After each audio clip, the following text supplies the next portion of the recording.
Hello traders. In my trading mistake series, we'll see today one of my trade in which I have lost 2100 rupees in trading in a nifty trade. Why I took this trade, what was my mentality, what was my observation, what went wrong, and what were my learnings in this trade. We'll discuss it now, and you can also share your feedback. So let's see.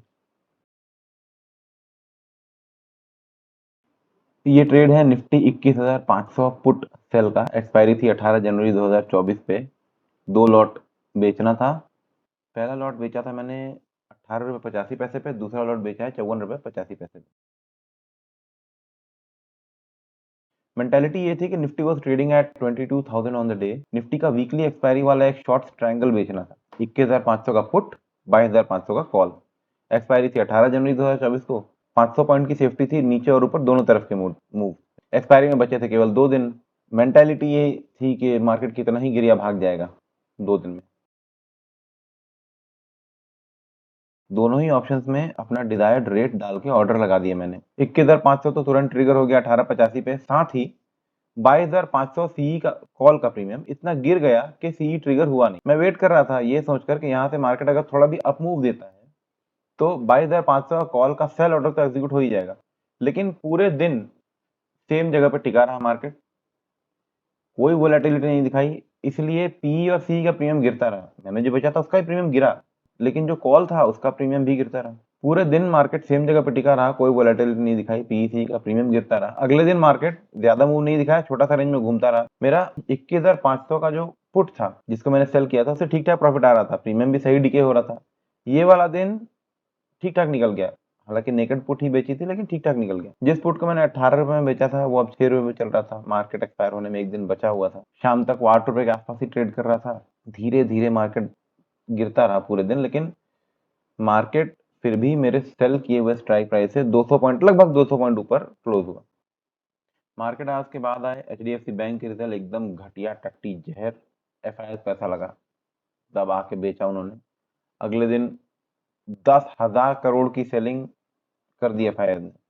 उसमें से शायद 6-7 हजार करोड़ की तो शायद सिर्फ HDFC bank में ही selling करी थी। एक ही दिन में निफ्टी लगभग 500 पॉइंट गिरा। मेरे 18 रुपए का बेचा हुआ पुट ऑप्शन जो पिछले दिन 8 पे आ गया था, अचानक से 100 पे खुला ही 100 पे। मार्केट 500 पॉइंट गिरने के बाद और नहीं गिर रहा था, धीरे धीरे रिकवर कर रहा था। तो मुझे लगा कि अब मार्केट और नहीं गिरेगा इससे।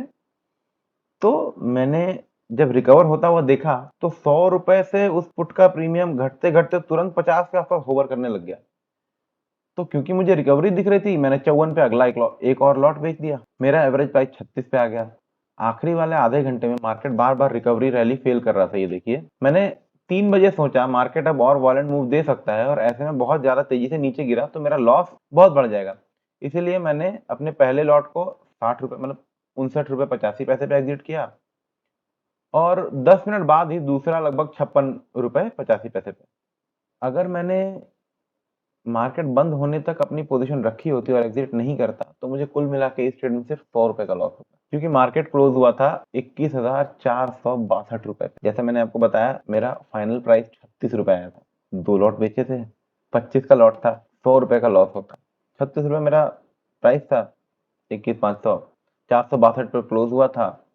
38 रुपए इंट्रिंसिक वैल्यू थी उसकी, मतलब 2 रुपए, मतलब लगभग लगभग 150 रुपए के आसपास मुझे लॉस होता। पर क्योंकि मैंने स्क्वायर ऑफ कर दिया, मेरा लॉस कितना हो गया, 2100 रुपए।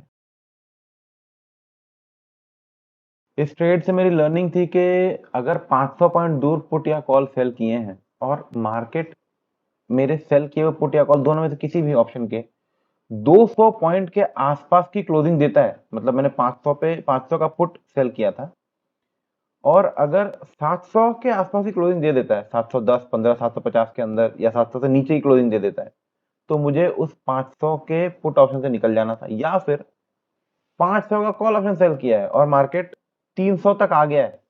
मान लीजिए मैंने 21,500 का कॉल सेल किया है और मार्केट आज की क्लोजिंग 21,300 के आसपास दिखा रहा है, तो मुझे वो कॉल स्क्वायर ऑफ कर लेनी है, नहीं रुकना है कल के लिए, सोचना भी नहीं। दूसरा लर्निंग, अगर एक्सपायरी में बहुत ज्यादा अंतर नहीं बचा है तो क्योंकि आपको इतना दूर दूर का कॉल और पुट बेचने से प्रीमियम तो कुछ मिलेगा नहीं और मूवमेंट बहुत ज्यादा आ चुकी है मार्केट में, दिख रहा है आपको, तो बहुत अधिक चांस है, ये चांस मैं लेता हूँ इसलिए मैं ऐसा कह रहा हूँ, बहुत अधिक चांस है कि इतनी तगड़ी मूवमेंट के बाद हो सकता है कि अगले अगले हफ्ते मार्केट शांत शांत रहे। तो आप अगले हफ्ते की एक्सपायरी का दूर दूर का कॉल पुट बेच सकते हैं, आपको प्रीमियम अच्छा मिल जाएगा। ये इस ट्रेड का मिस्टेक था और लर्निंग था। अगले ट्रेड का मिस्टेक और लर्निंग देखेंगे। Till then learn continuously, trade carefully.